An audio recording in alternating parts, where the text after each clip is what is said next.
Ministry of Agriculture, Land Reform and Rural Development.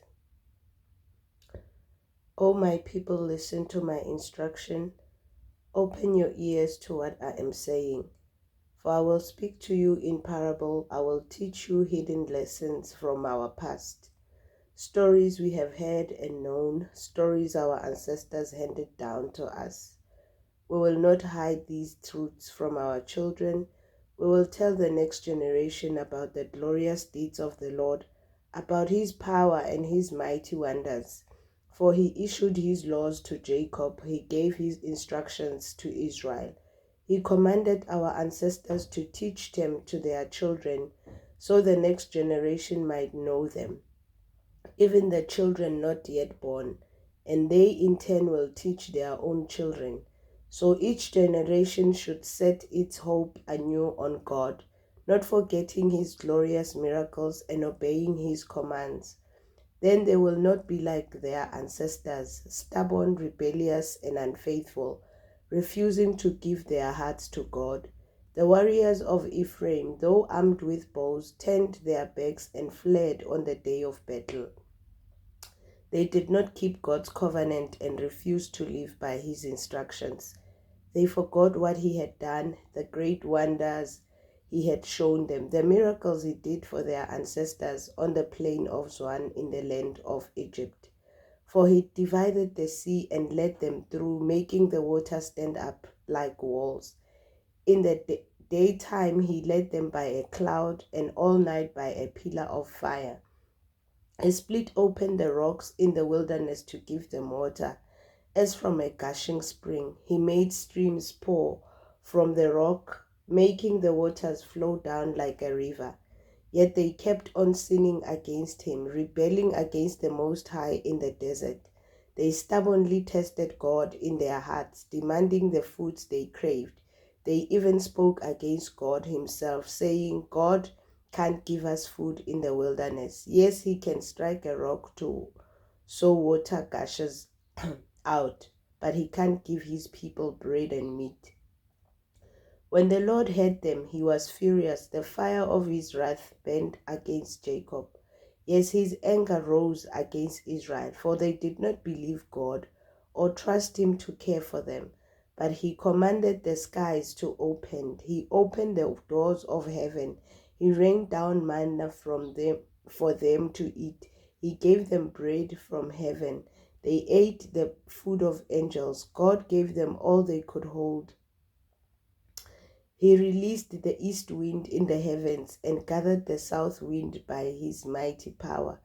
He rained down meat as thick as dust, birds as plentiful as the sand on the seashore. He caused the birds to fall within their camp and all around their tents. The people ate their fill.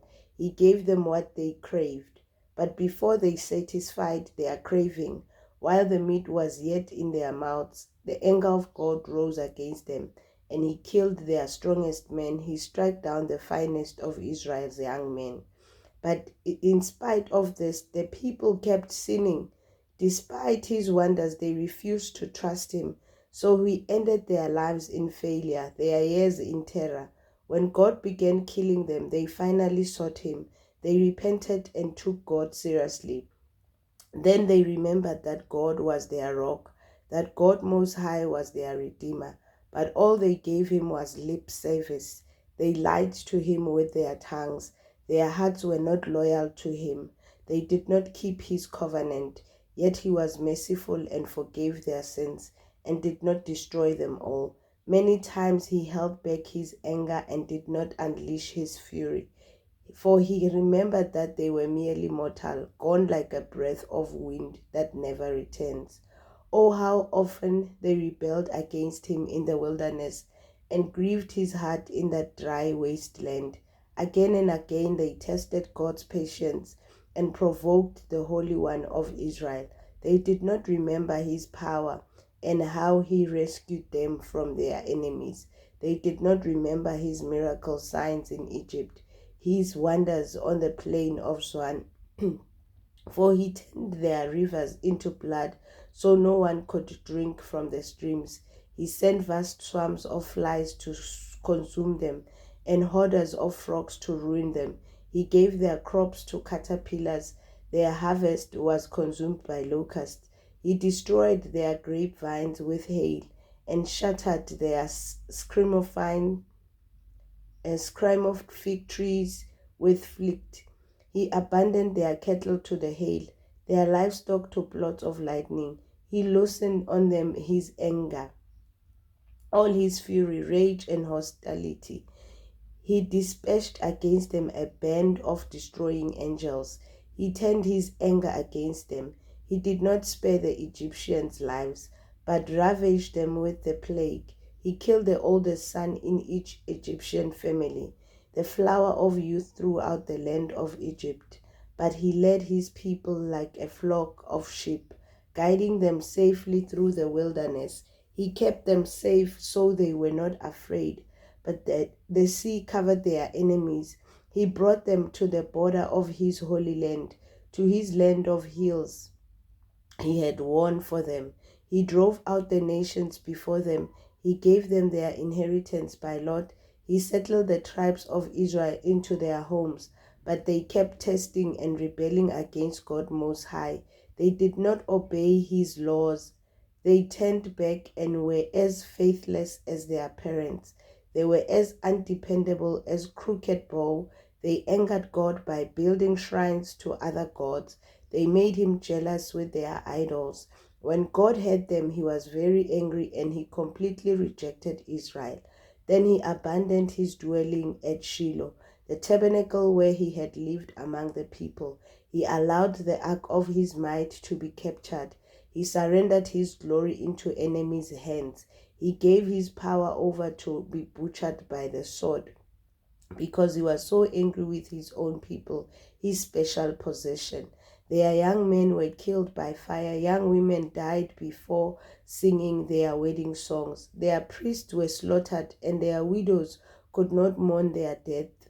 Then the Lord rose up as though waking from sleep, like a warrior roused from a drunken stupor. He routed his enemies and sent them to eternal shame. But he rejected Joseph's descendants. He did not choose the tribe of Ephraim. He chose instead the tribe of Judah and Mount Zion, which he loved. There he built his sanctuary as high as the heavens, as solid and enduring as the earth. He chose his servant David, calling him from the sheep pens.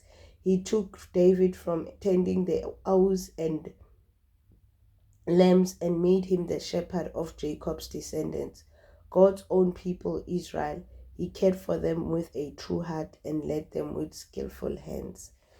And this is the message from Elohim to you.